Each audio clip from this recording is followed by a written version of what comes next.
ಜನ ವಿರೋಧಿ, ರೈತ ವಿರೋಧಿ, ದಲಿತ ವಿರೋಧಿ ಆಡಳಿತ ಬೆಲೆ ಏರಿಕೆ ಹಿಂಪಡೆಯಲಿ. ರಾಮನಗರ ಜಿಲ್ಲೆಯಲ್ಲಿ ಜನ ವಿರೋಧಿ, ರೈತ ವಿರೋಧಿ ಹಾಗೂ ದಲಿತ ವಿರೋಧಿಯಾಗಿ ಕಾರ್ಯನಿರ್ವಹಿಸುತ್ತಿರುವ ಜಿಲ್ಲಾಧಿಕಾರಿ ವಿರುದ್ಧ ಏಪ್ರಿಲ್ 15ರಂದು ಜಿಲ್ಲಾಧಿಕಾರಿ ಕಚೇರಿ ಮುಂಭಾಗ ಛತ್ರಿ ಚಳವಳಿಯನ್ನ ಕರ್ನಾಟಕ ರಾಜ್ಯ ರೈತ ಸಂಘದ ವತಿಯಿಂದ ಹಮ್ಮಿಕೊಳ್ಳಲಾಗಿದೆ ಎಂದು ಸಂಘದ ಉಪಾಧ್ಯಕ್ಷ ಕೆ ಮಲ್ಲಯ್ಯ ತಿಳಿಸಿದರು. ನಗರದ ಎಪಿಎಂಸಿಯಲ್ಲಿರುವ ರೈತ ಭವನದಲ್ಲಿ ನಡೆದ ಸುದ್ದಿಗೋಷ್ಠಿಯಲ್ಲಿ ಮಾತನಾಡಿದ ಅವರು, ರೈತ ಸಂಘಟನೆ ಸೇರಿದಂತೆ ವಿವಿಧ ಸಂಘಟನೆಗಳು ಜಿಲ್ಲಾಧಿಕಾರಿಗಳ ಕಚೇರಿ ಆವರಣದಲ್ಲಿ ಪ್ರತಿಭಟನೆ ಮಾಡಲು ನಿಷೇಧಾಜ್ಞೆ ಹೇರಿರುವುದರಿಂದ ನಾವು ಜಿಲ್ಲಾಧಿಕಾರಿ ಕಚೇರಿ ಮುಂಭಾಗ ಛತ್ರಿ ಹಿಡಿದುಕೊಂಡು ಛತ್ರಿ ಚಳವಳಿ ನಡೆಸಲಿದ್ದೇವೆ ಎಂದು ತಿಳಿಸಿದರು. ಗ್ರಾಮೀಣ ಗೃಹ ಬಳಕೆ ಮತ್ತು ರೈತರ ಐಪಿ ಸೆಟ್ಗಳಿಗೆ ಸ್ಮಾರ್ಟ್ ಮೀಟರ್ ಅಳವಡಿಸುವ ಸರ್ಕಾರದ ನಿರ್ಧಾರವನ್ನು ಕೂಡಲೇ ಕೈಬಿಡಬೇಕು. ಐಪಿ ಸೆಟ್ಗಳಿಗೆ ಸಂಪರ್ಕ ಪಡೆಯಲು ಸಂಪೂರ್ಣ ವೆಚ್ಚವನ್ನು ರೈತರು ಭರಿಸುವುದನ್ನು ನಿಲ್ಲಿಸಿ ಹಿಂದಿನಂತೆ ಯಥಾಸ್ಥಿತಿಗೆ ತರಬೇಕು ಎಂದು ಒತ್ತಾಯಿಸಿದರು. ವಿದ್ಯುತ್ ದರ 1 ರು ಯೂನಿಟ್ಗೆ 36 ಪೈಸೆ ಏರಿಸಿರುವುದನ್ನು ತಕ್ಷಣ ಕೈಬಿಡಬೇಕು. ರೈತರಿಗೆ ನಿರಂತರ 7 ತಾಸು ಗುಣಮಟ್ಟದ 3 ಫೇಸ್ ಸರಬರಾಜು ಮಾಡಬೇಕು. ಏರಿಸಿರುವ ಹಾಲಿನ ದರವನ್ನು ರೈತರಿಗೂ ಕೊಡಬೇಕು ಎಂದು ತಿಳಿಸಿದರು. ರೈತ ಸಂಘದ ಯುವ ಕಾರ್ಯದರ್ಶಿ ಚೀಲೂರು ಮುನಿರಾಜು ಮಾತನಾಡಿ, ಜಿಲ್ಲೆಯ ರೈತರು ಹಲವು ಸಮಸ್ಯೆಗಳನ್ನು ಎದುರಿಸುತ್ತಿದ್ದರೂ ಜಿಲ್ಲಾಧಿಕಾರಿಗಳು ಸಭೆ ಕರೆದು ಪರಿಹರಿಸುತ್ತಿಲ್ಲ ಎಂದು ತಿಳಿಸಿದರು. ಪ್ರಗತಿಪರ ಸಂಘಟನೆಗಳ ಒಕ್ಕೂಟದ ಅಧ್ಯಕ್ಷ ಕುಮಾರಸ್ವಾಮಿ ಮಾತನಾಡಿ, ಜನರು ನೀರಿನ ಸಮಸ್ಯೆ, ರೈತ ವಿರೋಧಿ, ಜನ ವಿರೋಧಿಯಾಗಿ ಅಗತ್ಯ ವಸ್ತುಗಳ ಬೆಲೆ ಏರಿಕೆ ನೀತಿಯನ್ನು ವಿರೋಧಿಸಲಿದ್ದೇವೆ. ರಾಜ್ಯದಲ್ಲಿ ರೈತರು ಸಂಕಷ್ಟದ ಪರಿಸ್ಥಿತಿಯನ್ನು ಎದುರಿಸುತ್ತಿದ್ದಾರೆ. ರಾಜ್ಯ ಸರ್ಕಾರ ಅಧಿಕಾರಕ್ಕೆ ಬಂದಾಗಿನಿಂದ ರೈತರ ಬದುಕನ್ನ ದುಸ್ತರ ಮಾಡಿದೆ. ಅಗತ್ಯ ವಸ್ತುಗಳ ಬೆಲೆ ಏರಿಸುವ ಮೂಲಕ ಜನ ವಿರೋಧಿ ಆಡಳಿತ ನಡೆಸುತ್ತಿದೆ ಎಂದು ಹೇಳಿದರು. ಕೆ ಮಲ್ಲಯ್ಯ ಉಪಾಧ್ಯಕ್ಷ ಸೇರಿದಂತೆ ಹಲವು ಸಮಸ್ಯೆಗಳನ್ನು ಎದುರಿಸುತ್ತಿದ್ದಾರೆ. ಆದರೆ ಶಾಸಕ ಇಕ್ಬಾಲ್ ಹುಸೇನ್ ಅದ್ದೂರಿಯಾಗಿ ಹುಟ್ಟುಹಬ್ಬ ಮಾಡಿಕೊಳ್ಳುತ್ತಿದ್ದಾರೆ. ರೈತ ಸಂಘದ ಜಿಲ್ಲಾ ಕಾರ್ಯದರ್ಶಿ ಪುಟ್ಟಸ್ವಾಮಿ ಮಾತನಾಡಿ, ಜಿಲ್ಲೆಯ ಮಾವು ಬೆಳೆಗಾರರು ಫಸಲು ಇಲ್ಲದೆ ದಿವಾಳಿಯಾಗಿದ್ದಾರೆ. ವಾಸ್ತವ ಜಿಲ್ಲೆಯಲ್ಲಿ 20% ಮಾತ್ರ ಮಾವಿನ ಫಸಲಿದೆ ಎಂದು ತಿಳಿಸಿದರು. ಸುದ್ದಿಗೋಷ್ಠಿಯಲ್ಲಿ ರೈತ ಸಂಘದ ಪದಾಧಿಕಾರಿಗಳಾದ ಎಚ್.ಸಿ. ಕೃಷ್ಣಯ್ಯ, ತಿಮ್ಮೇಗೌಡ, ಎನ್. ವೆಂಕಟೇಶ್, ಮರಿಗೌಡ, ಶಿವಪ್ಪ ಇತರರು ಇದ್ದರು. ಎ. ಮಂಜು ಕಿಡಿ, ಸರ್ವೆ ಮತ್ತು ರೆವಿನ್ಯೂ ಇಲಾಖೆಗಳಲ್ಲಿ ಸೇವೆಗಳ ದರವನ್ನು ಹೆಚ್ಚಳ ಮಾಡಿರುವುದು ಕೂಡಲೇ ಕಡಿಮೆ ಮಾಡಬೇಕು. ಸರ್ಕಾರದ ಕಚೇರಿಗಳಲ್ಲಿ ನಡೆಯುತ್ತಿರುವ ಭ್ರಷ್ಟಾಚಾರ, ಲಂಚಗುಳಿತನ ಕಡಿವಾಣ ಹಾಕಬೇಕು.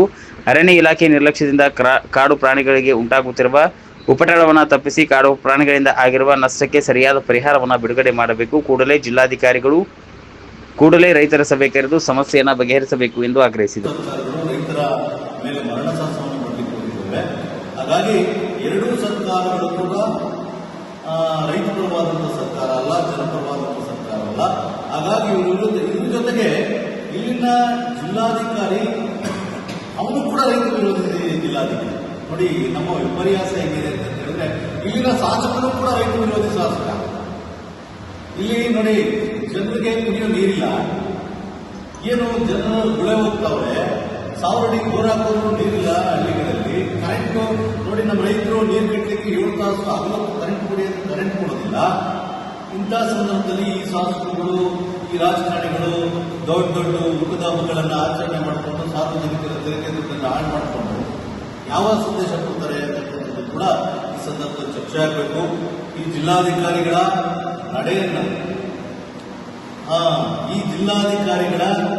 ನಡೆಯನ್ನ ಖಂಡಿಸಿ ಈ ಬೆಲೆ ನಿಯಂತ್ರಣ ಮಾಡೋದಕ್ಕೆ ರಾಜ್ಯ ಸರ್ಕಾರ, ಕೇಂದ್ರ ಸರ್ಕಾರ ವಿಫಲಾಗಿದೆ. ಮತ್ತೆ ನಮ್ಮ ಹೋರಾಟವನ್ನು ಕಿತ್ಕೊಂಡಿರ್ತಕ್ಕಂಥ ಈ ಜಿಲ್ಲಾಧಿಕಾರಿಗಳ ವಿರುದ್ಧ ಒಂದು ಸಾಂಕೇತಿಕ ಛತ್ರಿ ಹಿಡ್ಕೊಳ್ಳೋದ್ರ ಮೂಲಕ ಛತ್ರಿ ಹೋರಾಟ ಅಂತೇಳಿ ಈಗಾಗಲೇ ನಮ್ಮ ಅಧ್ಯಕ್ಷರು ಎಲ್ಲರೂ ಕೂಡ ಹೇಳಿದ್ದಾರೆ.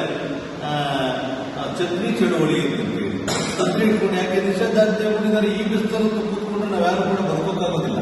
ರೈತರು ಎಲ್ಲ ಆರೋಗ್ಯ ಹಾಳಾಗ್ತದೆ.